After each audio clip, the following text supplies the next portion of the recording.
Moi, c'est Mohamed Filbert, je viens du Tchad. Bonjour, moi c'est Hugues Kabissa, je viens de la RDC. Je suis Yolande Diop de la Côte d'Ivoire. Frédéric Palme du Burkina Faso. Je suis Abdoulaye Sangaré de la Guinée. Je suis Boris Béranger Bengaïbouna de la République centrafricaine. Je suis Abdul Karim Anne de la République de Guinée, Conakry. Docteur Nargo Daniel Hanam de la République du Tchad. Docteur Dieudonné Diasso du Burkina Faso. Commissaire de police Mamadou Ndiaye Fall du Sénégal. Aïcha Silla de la Guinée. Inspecteur des postes et des services financiers Mamadou Lamine Diouf du Sénégal. Monsieur Djibril Traoré du Mali. Karim Komassere du Burkina Faso. Joseph Tankoy de la RDC. Madame Touré Nanaber Hassan du Mali. Patrick Montodi du Tchad. Diabaté Idrissa du Burkina Faso. Nadi Sabo du Tchad. Wilson Jean, je suis d'Haïti, étudiant en gestion globale des risques et des crises. Henri Apossognan du Togo. Je m'appelle Maïwan Viviane, je viens du Tchad.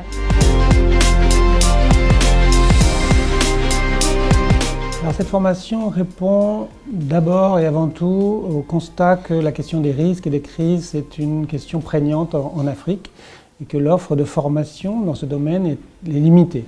Ce qui nous avait amené à créer il y a 2 ans déjà, un peu plus de 2 ans maintenant, une nouvelle spécialité de Master 2 ici à Alexandrie en gestion globale des risques et des crises.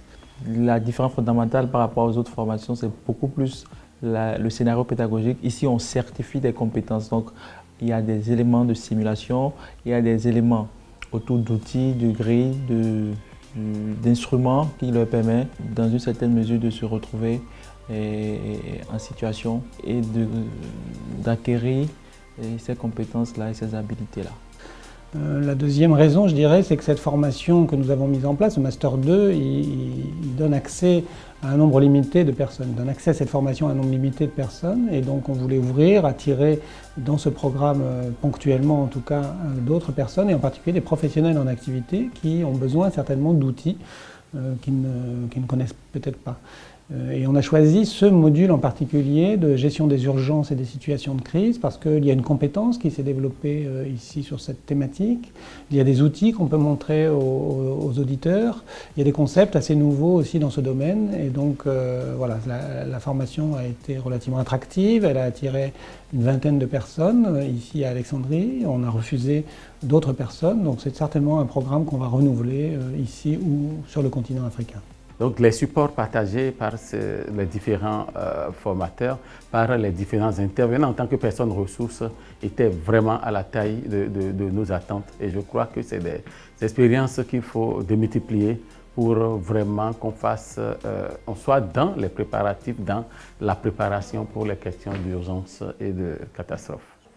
Ce sont 5 jours extrêmement denses, qui ont été émaillés d'échanges extrêmement importants, avec un public très concentré sur les informations qui étaient délivrées et qui étaient vraiment à l'écoute, avec une sincère envie de progresser. Je vais commencer par un sentiment, c'est le sentiment de grande joie en fait, une joie qui à la fois m'a été communiquée et donc que j'ai ressenti personnellement, joie de voir des gens souriants, pleins de vie, accueillants, même s'ils n'étaient pas chez eux forcément, ces apprenants qui arrivaient de toute l'Afrique, qui ont voyagé également comme nous.